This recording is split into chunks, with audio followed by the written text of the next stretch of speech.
You are listening to Survival Stories with Jacqui. Welcome, survival warriors. If you are a victim or survivor of trauma, then you're in the right place. In this show, we'll explore the extreme strength displayed by victims of trauma as they journey through life to the survival pinnacle. My name is Jacqui, and I am so grateful to be here today to share my survival with you. Here is this survival story. Let's dig deep. Hello again, survival warriors, and today I have for you a treat. I have with me my friend Rob Garcia, who is a PhD and a man of many talents. He wears many hats and he wears them well. Rob has, like many of us, been through traumas in his life and turned things around to today lead a very happy, positive life. And to tell you more, let me introduce you, without further ado, to Dr. Rob Garcia. Good morning, Rob. Good morning. Thank you so much for having me on your show. I'm actually very excited about this. So what would you like to know first? I'd like to know what makes you smile today. What makes you so happy? What makes you so positive? The fact that at 43, I overcame a lot of challenges and I have the freedom to be an entrepreneur and to create the life that I never thought possible. You're never 43. Yeah, I'm going to be 44 next month. Oh my God, you wear it well. Thank you. So, you have a lot to be thankful for. You lead, would you say it's your dream life? I would absolutely say it's my dream life, and everybody's definition of dream life is different. For me, it's about freedom and choice. I would love to get to that point. I'm still on my way. But I'm nearing that pinnacle, and I intend to get there one way or another. What advice would you give to me then, in your current state of mind?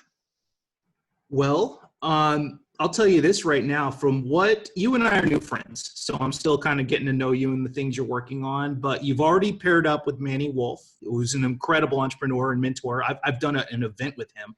Mm-hmm.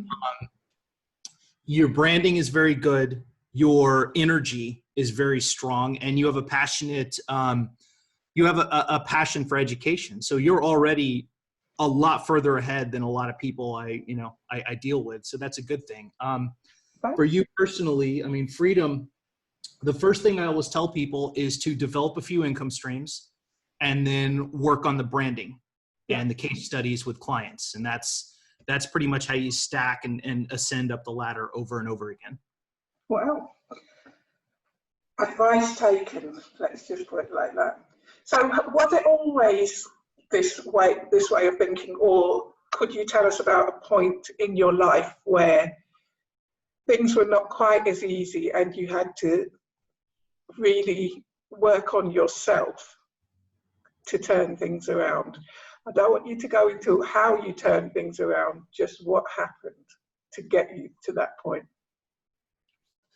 Yeah, the moment I think that changed everything was when I was 19. I had left my hometown after being raised by a family of mostly drug addicts. And at 19, I lost my job and I was kicked out of school in the same week. I had no hope. I was sleeping on the floor and I couldn't afford meat. I lived off white rice forever.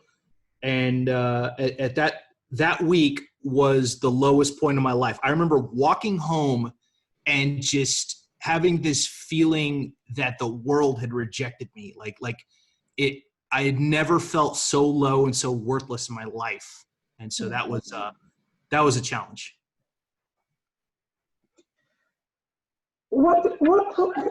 Sorry, could we just pull that apart a little bit? So first of all, you were thrown out of school. That bit will always catch my eye, being an educator. Was that due to the failings that we all know of the system? Or There, was that well, something? there are two reasons that people have academic difficulties. It's either disciplinary or it's academic, or a combination of both. I was only academic because I have a learning disability. And so I failed out of high school my senior year. And so I had to go to continuation school. And then I failed out of the first two colleges I went to because I wasn't able to focus on the material. I can't learn in a classroom. Was it made more difficult for you because, like you said, your home life was a bit dysfunctional as well, really, wasn't it?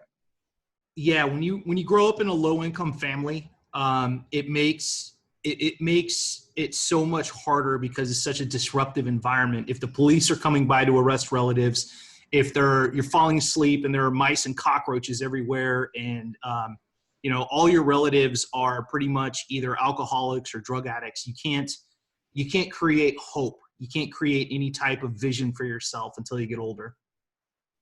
That's very true. It's a situation that, at the time you wouldn't have realised that there are others who have that situation. You start thinking it's you, don't you?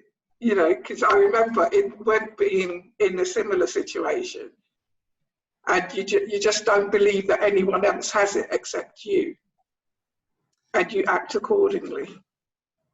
Yeah. I talked to other people I went to school with, and I never realized the problems that they had as well. They had different things going on with their families, but I just felt a lot of shame, and that really made it harder for me in a classroom to just understand what college was or why I needed to get an education or all this stuff. But that's not to invalidate the way that you felt, because if you don't mind me asking, which learning difficulties did you have? It was probably a variant of ADD. I have a cognitive learning disorder, which means I don't understand context a lot of times, and I'm probably a little bit on the autistic spectrum. I've never been tested, but I've had an expert tell me for sure I have some of the characteristics. Okay. So when you were living alone, and you had these problems with having a healthy diet, etc. How did that come together? Because that just sounds so shocking for somebody who's feeling rejected anyway, to then have that to deal with on a daily basis. You're a strong bloke. Thank you. At the time, I didn't have the resilience I needed to survive. Like I said, I just, during that week, I mean, my life itself was pretty miserable at that time. I was living in Arizona, and I was just really not feeling like I had any future, or anything to offer the world. And so at that time, I wasn't mentally strong. I didn't get mentally strong until my late 20s. I'm just trying to feel what you could have been feeling at that time, because you were out there alone, really, weren't you? Yeah, I had like one roommate, and he was doing fine in school. He was he had a family. He was a smart kid and was doing okay. And I just remember like the feeling of feeling so stupid because I couldn't understand how the lesson plans worked. I couldn't understand how to do some of the math. And this is a big deal. I was scared to ask for help because I didn't want to be judged. And this is a lesson for both young people and for entrepreneurs and for adults. Like, everybody is ask for help. And this is the number one thing I think that really helped with my turnaround and my growth. It's a frustration. Before we go to a break, I have to say it's a frustration that people should have to feel that way, because we're told time and time again that the education system is for all, and we all need an education. Yet there's children out there who feel exactly what you felt all that time ago. Like they can't ask for help. They feel shame for, something that isn't their own fault. And the system just fails them because it spits them out at the end of this educational career. and then whatever will be, will be. I'm sorry, but I get so annoyed by it, you know, every time I hear it, because I just want education for all. But now I've finished my rant, I'm going to step off my soapbox for a minute and we're going to have a break. When we get back, Rob is going to take us through how he turned things around, and this you don't want to miss.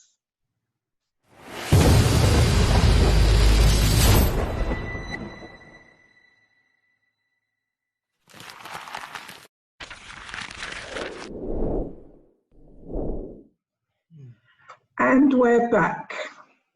So, Rob, we all know, and I'm absolutely fascinated by this, that you turned all of these learning disabilities, if you want to, for want of a better word, around, and you're a PhD today. Yeah. Please explain, talk us through this, because this, I think, is such an inspiring story. You remain an inspiration every single day. Take us through it. Thank you, first of all. This is, I think, the number one reason people interview me, is just the dichotomy of, you know, how does a person that failed out of high school with a severe learning disability earn a doctorate, like figure out, you know, flip the script and create those tactics. As I got into my late 20s, I started isolating what things helped me learn faster, because some concepts, the way that my mind works, some concepts I can absolutely understand. And I started to figure out that I'm a kinesthetic tactile learner. So I have to build things with my hands. I have to, you know, create things in order to understand like the connections. And then if I draw things and I use colors, it helps a lot because it creates connections in my brain. And I'll never be able to learn like a traditional student, but I will be able to learn in my own way, like a lot of, you know, tactile learners like Edison, Ford, you know, Einstein. A lot of these people were not academically gifted, but they were persistent, and when they were allowed to, you know, build demonstrations and use things, they did a lot better, and they excelled in their aptitude. And this is the one thing that testing doesn't show. When you talk about your SATs, when you talk about, you know, any pre-graduate tests, any type of examinations, testing, while it does serve a purpose, does not show emotional intelligence. It does not show aptitude, and it doesn't show morality. And so to use testing as the metric, and it's a little different in the UK, the way they test in America, but to use testing as the sole source of whether you're good enough to be admitted to a good school, I just feel is a fallacy.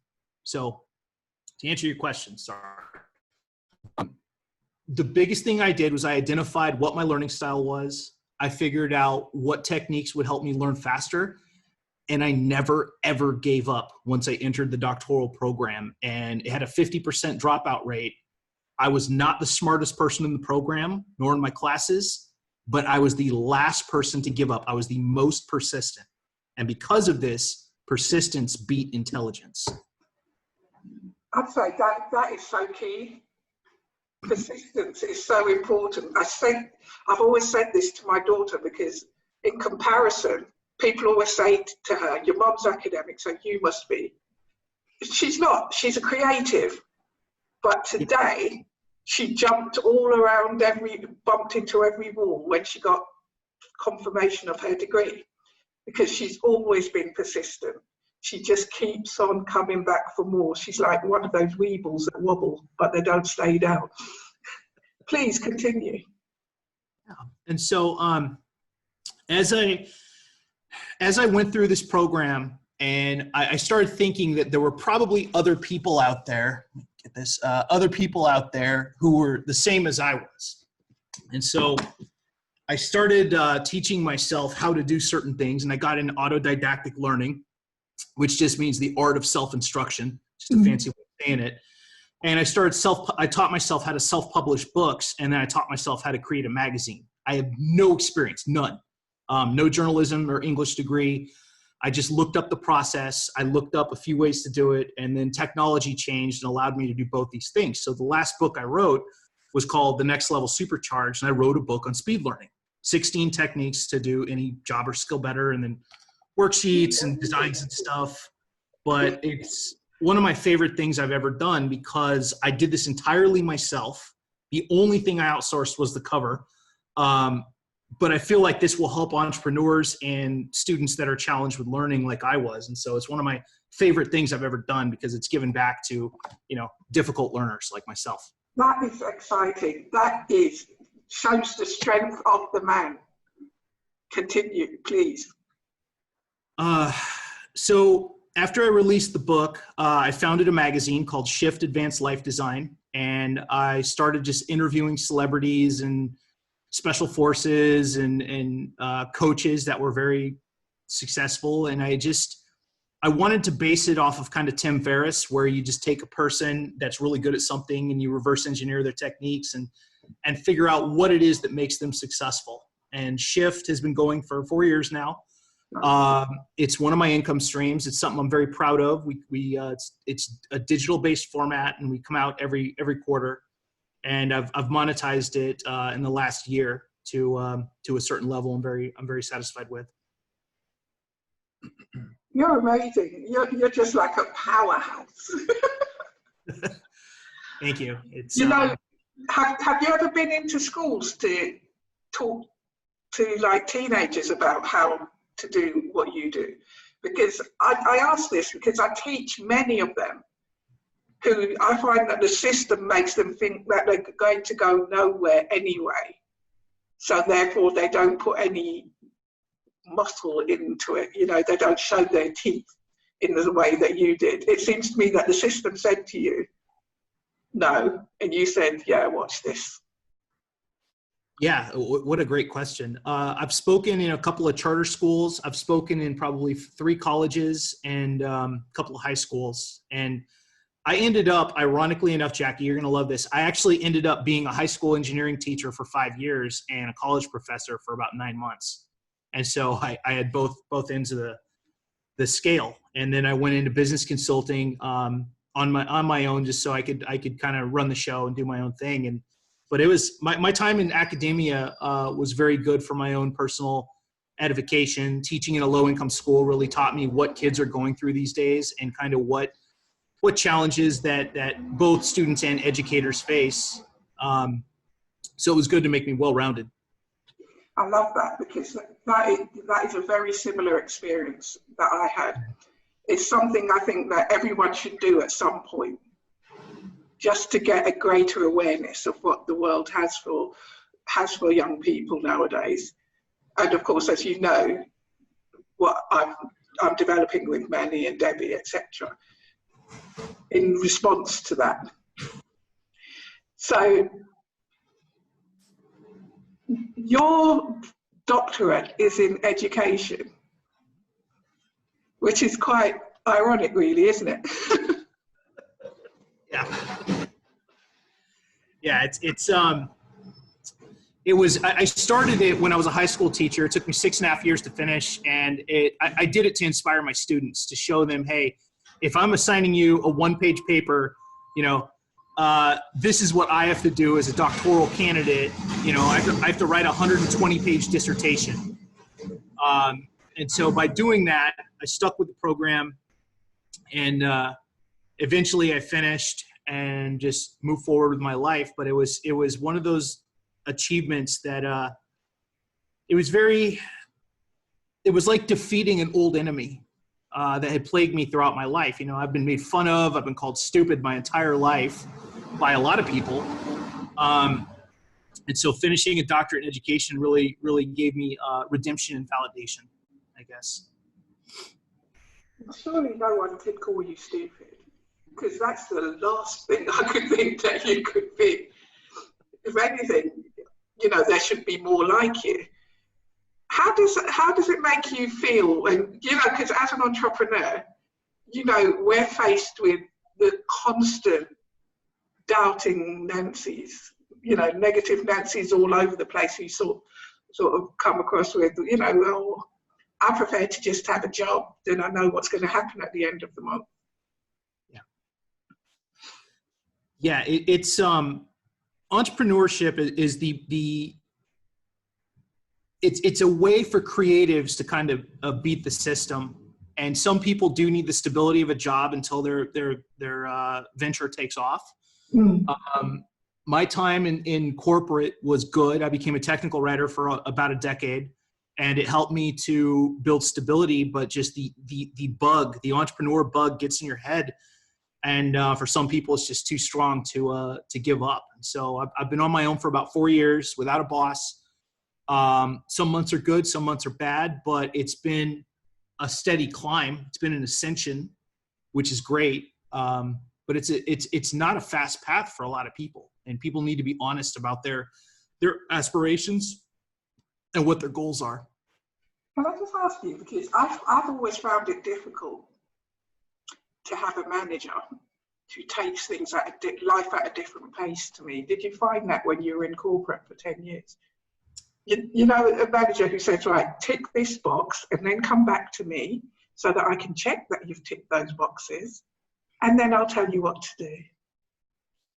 Yeah, I've had both good bosses and bad bosses. My last two jobs, I was very fortunate. I had bosses that were flexible. They were open-minded, and they gave me enough creative freedom where they didn't have to lean over my shoulder, and just let me work and left me alone. And that was a good arrangement. But I've also had bosses that were severely self-hating, had lives that they couldn't stand. And in my own mind, I never wanted to be like them. Yeah, the micro managers are. Yeah. There's a lot of management styles out there, and I've learned a lot. There's a Navy SEAL named Jocko Willink, and his management books are excellent because one key point was he talked about the difference between completely leaving people alone versus micromanaging to the nth degree, and the flaws with both of those systems. You want to be somewhere in the middle where you give direction, expectation, you give the resources and tools that they need, and then you assess the finished product. But you leave them alone. So starting a conversation about the progress on the product always works better, because you can't get away from the fact that people need development. Yeah. Could I just ask you, because you haven't actually touched on this yet? You're a vet as well, haven't you? I'm 20-year veteran in the Air Force, so I'm still a reservist. I literally just did the last 4 days. I did reserve duty from my home, so yeah, I'm still in. Sorry, coming from the UK, I don't understand. What does that involve? Okay. So reservist means part-time. And so it means 1 weekend a month, before COVID and everything, 1 weekend a month, I'll drive up to my base. And then for me personally, we're assigned to Korea. This sounds very odd. We're assigned to Korea. So once a year, we would actually fly to Korea and do war games over there. Okay. And so we do 2 weeks over there. When you hear the phrase annual tour, something like that, that's what that means. And when I was active duty means full time. You have a job and you just work on that job. And so I was in Louisiana fixing bombers. And so I feel like military service, and that's where I joined at 21, and that's where I really had structure and food and discipline for the first time. And I think that's what straightened me out. Really? Yeah. That's interesting. Is it the case, like on the TV, I have to say, that you get a career out of it as well, out of your time in the army? I'm so afraid of sounding like I know nothing on this, but I do actually know nothing about the army. Well, it's okay, because that's how we learn, is to ask questions and to talk to people with very different life experiences. And so for me personally, there's probably I've gone to probably 5 different schools while I've been in the service. They've spent hundreds of thousands of dollars on my service education to learn my job. Once I transitioned in the reserves, I actually learned computer networking, which is very strange for a person with my brain. And so I could essentially go into 4 different careers if I wanted to, if I ever needed to, and make a very good living. But honestly, I'd rather earn my own money, be my own boss, set my own hours, and just the one thing that I've found that nothing will ever top as far as entrepreneurship is there is no income cap. And I want you to really think about this, Jacqui, because think about how hard it is for a person to earn a raise wherever they work. You get 1 annual review probably every year, and you get, 2%, 1%, whatever. With entrepreneurship, you can give yourself a raise every single day if you want to. And there's never a limit of how much you can earn. And that's the one aspect that corporate will never be able to match. And that's quite a big aspect. We're going to a break. We'll be right back.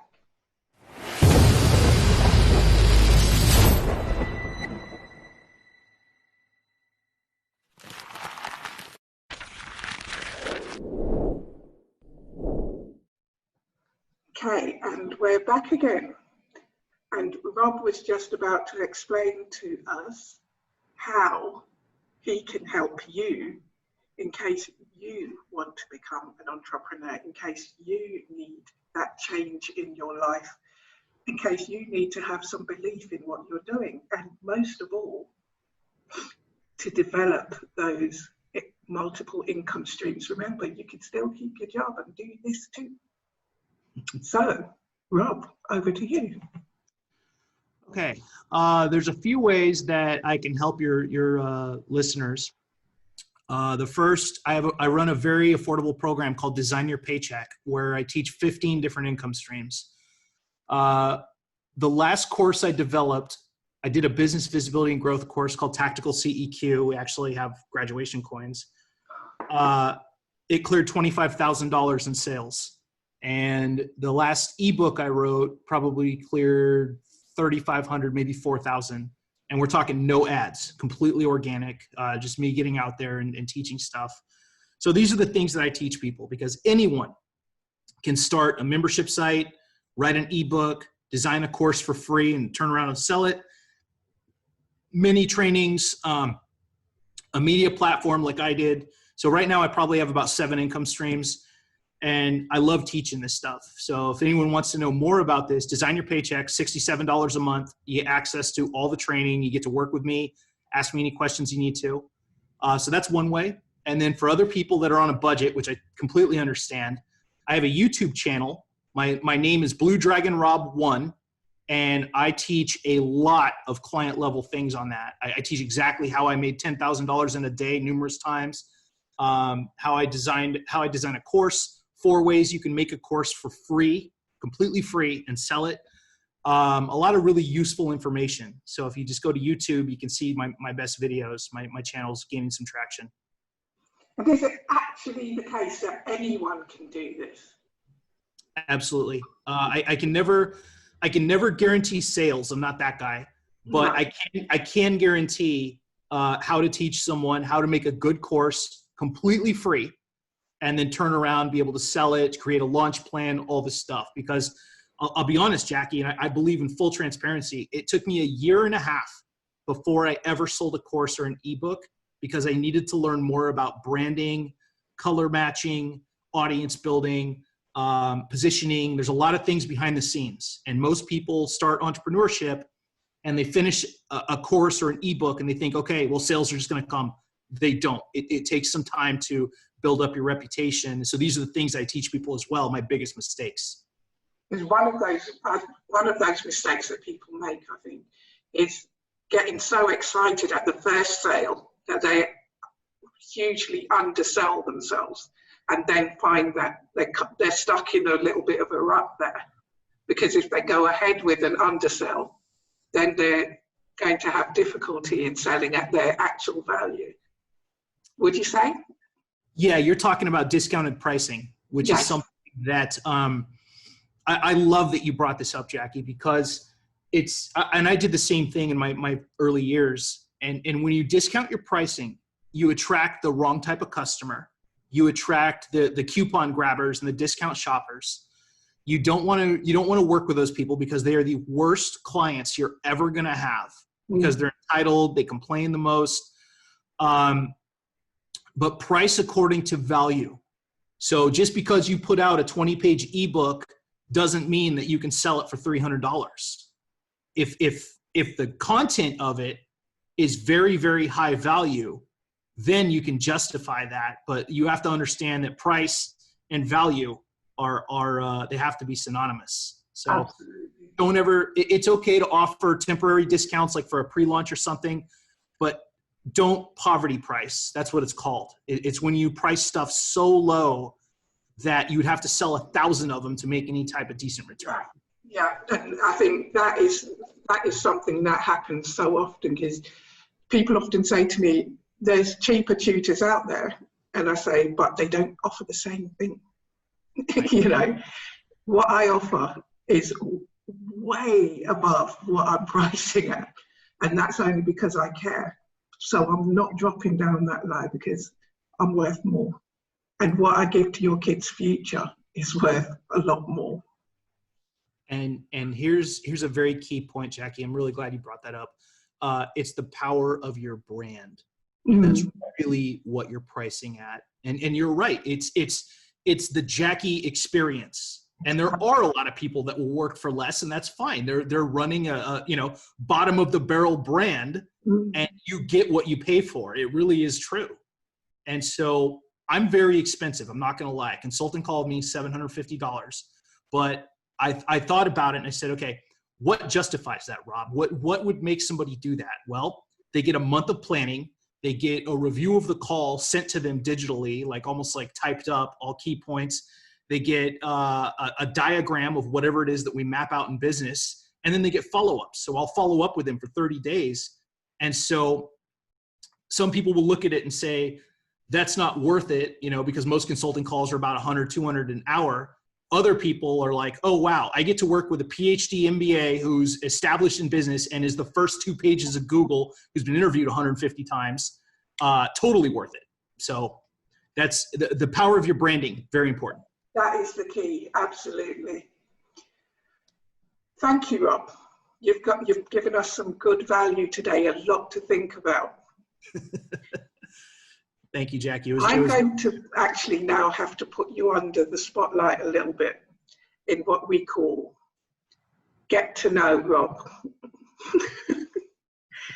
And it's just a bit of fun, nothing to overthink, but I'm going to ask you a couple of questions on behalf of the listeners. And the first one is, what do you have for breakfast? I don't eat breakfast. I practice intermittent fasting, so I don't eat till about 1 o'clock every day. Sometimes on weekends, but traditionally I wake up, I make coffee, and then I just have coffee or water, ice water with lemon and lime, and it helps me to kind of control my eating. Okay.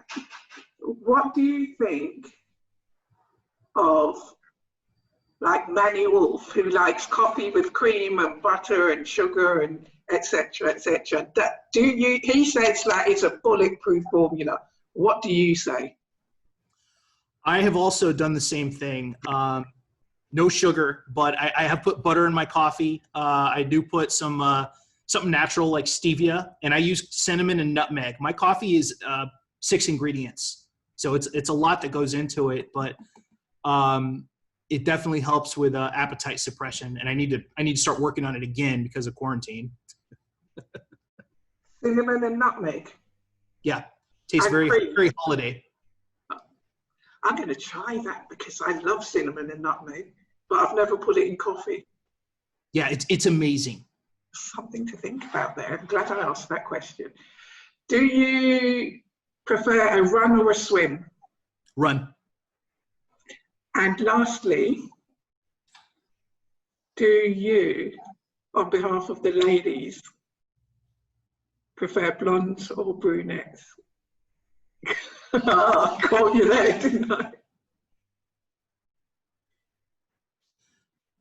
I would honestly say blondes, just because, like most men, I'm very visually enticed, and I feel like a blonde wearing bright colors is a lot of shock value. Just like when a lady sees a guy that's in really good shape and he's got a little beard and just a nice fitted suit or something. It's just these things, these attractors, and so blonde hair I feel like is really attention Oh, getting. I know what you mean, because it's like dark hair with blue eyes. That is amazing. Blonde with blue eyes is amazing. If you look at the shock factor between the two, it's got to be the contrasting one that you're not expecting. It's contrast is everything, and then just things that are very, very that go well together. My best friend in Phoenix was a black man with green eyes, and he was light skinned with green eyes, and ladies loved him. Yeah, I can imagine that they did. Like that model who was called Convict Model. He had that similar thing, didn't he? That's what he looked like. Yeah, Jeremy. I know exactly what you're talking about. That was exactly what he looked like, and he was also very thin, very tall, very athletic. But some people just have the genetic lottery. And you have quite an eclectic view of living in the US. What's the best thing about it? Because I look at your posts, and you post on so many different things. It's a joy to look at because there's always something to discuss. What's the best thing about the US? The best thing about the US is that despite what some people might tell you, and everybody's got a different opinion, you can still come here and you can still achieve to whatever level of work you put in. Time and time again, people have come here from different countries and just focused on self-development, self-improvement. They've started companies and done very well for themselves. I feel like a lot of people in the United States have the access to free education, to loans and grants, and I still feel like, and there are many flaws, don't get me wrong. I'm not saying we don't have a lot of things we need to work on. You've got to be proud of what there is. You can't obviously go through everything because you'd be going through everybody's different thoughts on the matter. But I'm living proof. My mom had a drug addiction. I came from nothing. I haven't had an adult in my life since I was 18 that was directly helping me. And I did very well for myself, but also had the right attitude, and I also sacrificed a lot. And I feel like America still has the ability to grant that to people, which is why everyone wants to come here, because we do offer opportunity. I'd say I'd make a very similar analysis about the UK, because my parents came here from Jamaica in 1961. Wow. Yeah. Nothing that hasn't never stopped me doing whatever I want to do, because you can build yourself. You just have to have that presence of mind to know what you want to build. The opportunities are out there, so you should go out and get them. Yeah. Well, thank you, Rob, for a candid view of the life of Rob Garcia today. And what I'd say to you, survival warriors, is if you feel like you're down and you've got to that point where you need to make changes, please listen to this again. Listen to the journey that Rob has been through, because it is one that could have gone in either direction. There's always help out there. You can contact us if you want to contact Rob. He's given you his contact details, and there's also 2 ads included in which you can see some of the work he does. And don't forget the book. Now, if you want to make a comment, make them in the comments below. If you want me to connect you, but you don't need to really, because he's given you so many direct routes. So in the meantime, this has been Jacqui and my friend Rob, and I will see you next time on Survival Stories. And there we have it, another empowering episode of Survival Stories. If you had something today that resonated with you, please reach out at jacquiandfriends.com and download our free PDF. Don't forget to head over to iTunes and leave a 5-star review and rating.